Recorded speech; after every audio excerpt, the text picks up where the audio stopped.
Hello दोस्तों, कैसे हैं आप सब लोग। श्री कृष्ण जन्माष्टमी के इस पावन पर्व पर सभी के स्वस्थ होने और 2021 में ही सर्वोच्च सफलता प्राप्त करने की आशा करता हूं। दोस्तों, आज का मेरा ये वीडियो बहुत गंभीर विषय पर है और ये ऐसा विषय है जिससे आपको ही नहीं, हर उस स्टूडेंट को जो सरकारी सेवा में आना चाहता है, दो चार होना पड़ता है।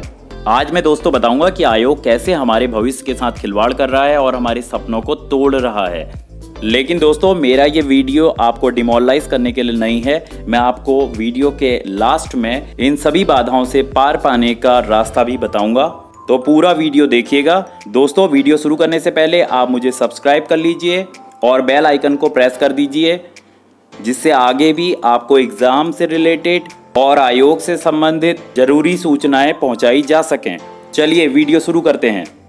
देखिए, आज के परिप्रेक्ष्य में स्थिति ये है कि अगर एक युवा जो मान लीजिए अगर 2015 में या 16 में अपना ग्रेजुएशन कर लेता है या अपना 12th कर लेता है, उसके बाद वो गवर्नमेंट एग्जाम्स की तैयारी करना शुरू कर देता है। फिर क्या होता है दोस्तों, जो एग्जाम्स होते हैं वो तो आते ही चुनाव के समय हैं, तो उसे इंतज़ार करना पड़ता है कि कब इलेक्शन आएगा और हमारी सरकार या आयोग भर्तियां निकालेंगे। फिर दोस्तों, उसकी 2 साल 3 साल 4 साल की मेहनत के बाद एक एग्ज़ाम आते हैं और भर्तियां निकलती हैं। जैसा कि अभी आपने देखा होगा, ये मैं स्क्रीन पे दिखा रहा हूँ, ये जो अभी एग्ज़ाम्स की डेट आ रखी है, ये देख लीजिए और आप जानते हैं कि इनके फॉर्म आपने कब भरे थे, इनकी विज्ञप्तियाँ कब निकली थी और एग्ज़ाम कब हो रहे हैं। और अभी भी दोस्तों ये निर्धारित नहीं है पूर्ण रूप से कि एग्ज़ाम इन्हीं डेटों पर हो जाएं, जबकि हमें फॉर्म भरे हुए सालों हो गए हैं। तो आयोग अपने इस गेम से कुछ बच्चों की छटनी तो वैसे ही कर देता है, जो तैयारी करते करते ही बेचारे उनकी एज निकल जाती है और कुछ की स्थिति ऐसी हो जाती है कि उनके पास पढ़ने का समय वो नहीं रह पाता है जो पहले था। अब दोस्तों आता है आयोग का तीसरा स्टेप। अब वो एग्ज़ाम तो करा देता है, लेकिन उसके बाद आप रिजल्ट को भूल जाइए। एग्ज़ाम दे दो और रिजल्ट को भूल जाओ, कुछ पता नहीं है रिजल्ट कब आएगा। हमारा एग्ज़ाम देना और रिजल्ट उसी तरह है कि नेकी करो और कुएं में डालो, पेपर दे दो और उसके बाद भूल जाओ रिजल्ट कब आएगा।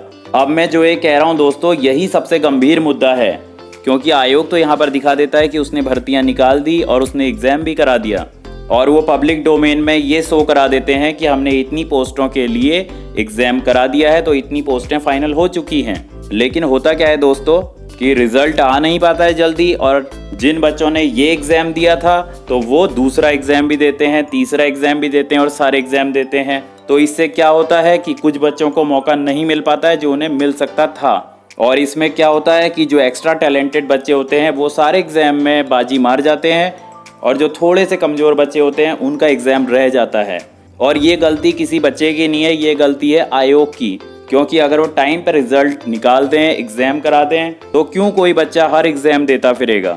तो मेरी आयोग से भी विनती है कि प्लीज़ आप जो आपने ये एग्ज़ाम्स की डेट निकाली है, इन्हीं पर एग्ज़ाम कराइए और क्लियर एग्ज़ाम्स कराइए, क्योंकि यहाँ तो अभी एक स्टेप और ये आ जाता है कि फिर उस एग्ज़ाम के बाद उसमें कोई ना कोई करप्शन ज़रूर हो जाता है, या तो पेपर लीक हो जाता है या कुछ ना कुछ हो जाता है, और फिर वो एग्ज़ाम चले जाता है हाई कोर्ट, और इन सभी के कारण जो लॉस होता है वो होता है कि स्टूडेंट का। अब आता है दोस्तों अगला स्टेप। यहाँ पर आयोग का रिजल्ट तो आ जाता है, वो भी चाहे 6 महीनों में, 1 साल में। फिर शुरू होती है ज्वाइनिंग की लड़ाई।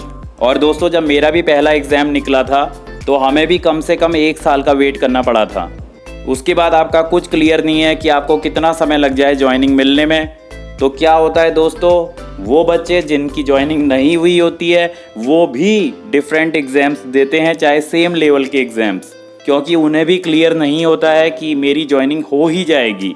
तो ये एक गेम और होता है आयोग का कि कुछ बच्चों को वैसे ही साइड कर दो, जो कमज़ोर हैं वो तो पेपर दे ही ना पाएँ, और वो अगर दे भी दें तो वो क्लियर ना कर पाएँ। तो आप ये सोच के रखिए दोस्तों कि आयोग का मेन जो मोटिव है वो सीधे आपको जॉब देना नहीं है, भीड़ को कम करना भी है। तो आपको भीड़ नहीं बनना है।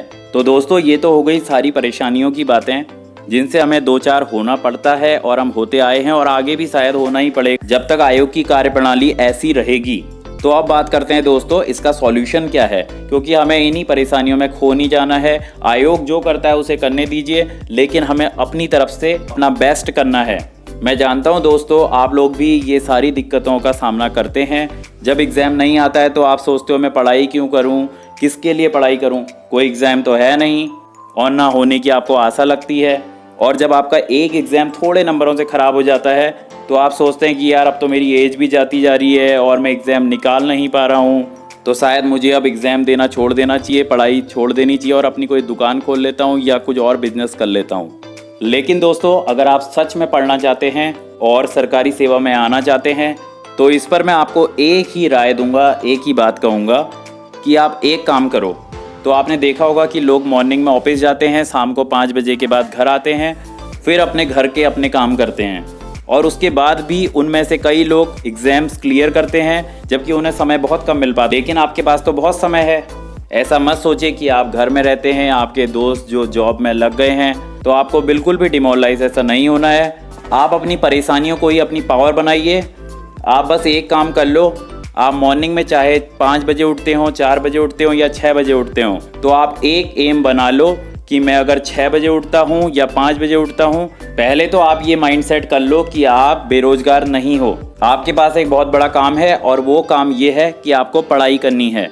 आप बस ये सोच लो कि मुझे पढ़ाई करने का काम दिया गया है और आप चाहे मॉर्निंग में 5 बजे उठते हो, 6 बजे उठते हो या 4 बजे उठते हो, आप एक टाइम सेट कर लीजिए और वहाँ से लेकर रात को अगर आप 10 बजे सोते हैं या 12 बजे सोते हैं, आज से ही आप अपने से ये वादा कर लीजिए कि मैं पूरे दिन में मिनिमम 7 घंटे और मैक्सिमम आप कितना भी जा सकते हैं 10 घंटे या 12 घंटे, इससे ज़्यादा निकाल पाना थोड़ा टफ होता है, तो इतना मैं स्टडी को दूंगा। और इसे ऐसे लेके चलिए कि बस ये आपका काम है, ज़्यादा से ज़्यादा 2 साल या 3 साल की आपकी ये जॉब है। क्योंकि दोस्तों, अगर आप इस तरह से केवल मैं कह रहा हूँ 2 साल भी अगर आप पढ़ लेंगे तो आपको कोई भी नहीं रोक सकता एग्जाम्स क्लियर करने से। लेकिन आप जो वो 7 घंटे या 10 घंटे जो भी देंगे वो पूरे मन से देना पड़ेगा। उसमें ये नहीं कि बीच में फेसबुक कर लिया, व्हाट्सएप कर लिया, यूट्यूब कर लिया। हाँ, चाहो तो रिफ्रेशमेंट के लिए मेरे व्लॉग्स देख सकते हो, ठीक है, लेकिन बस यार आपको यही सोचना है कि मैं बेरोजगार नहीं हूँ, मुझे एक काम मिला है और वो ये काम है कि सुबह 6 बजे से या 5 बजे से मैं बैठ जाऊँ और 2-2 घंटे के 3-3 घंटे के सेशन में मैं ऐसे पढ़ते रहूँ, जिसमें आप रात को जब अपना सोएंगे तब आपको एक सेटिस्फेक्शन का एहसास हो और लगे कि हाँ, आपने आज अच्छा काम किया है। आप ये मत सोचो कि एग्ज़ाम 6 महीने बाद आएगा, 2 साल बाद आएगा। आप बस अपने काम पर फोकस करो और आपका काम है केवल स्टडी करना। अगर आपके पड़ोसी या दोस्त या कोई भी आपको कहते हैं कि यार तेरी अभी तक जॉब नहीं लगी, तो कहना मैं अभी जॉब कर रहा हूँ, क्योंकि ये तो आप जानते ही हैं दोस्तों कि मकान जल्दी खड़ा हो जाता है लेकिन महल बनने में समय लगता है। तो ठीक है दोस्तों, वीडियो को आप ज़्यादा लंबा नहीं खींचते हैं। अगर आप में से कोई चाहते हैं कि अभी जो ग्रुप सी के एग्जाम्स होने वाले हैं, चाहे वो BPDA हो, वीडियो हो या पटवारी हो, या फिर अपर का एग्ज़ाम हो या लोअर का एग्ज़ाम हो या ARO RO का एग्ज़ाम हो, किसी भी एग्ज़ाम को क्लियर करने की स्ट्रेटेजी अगर आप मुझसे जानना चाहते हैं तो मुझे कमेंट में बताइए, मैं आपकी पूरी हेल्प करूंगा। तो दोस्तों, वीडियो अगर अच्छी लगी हो तो चैनल को ज़रूर सब्सक्राइब कीजिएगा, क्योंकि अगर आप चैनल को सब्सक्राइब करेंगे तभी मैं आगे भी आपको ऐसी वीडियोस दे पाऊंगा।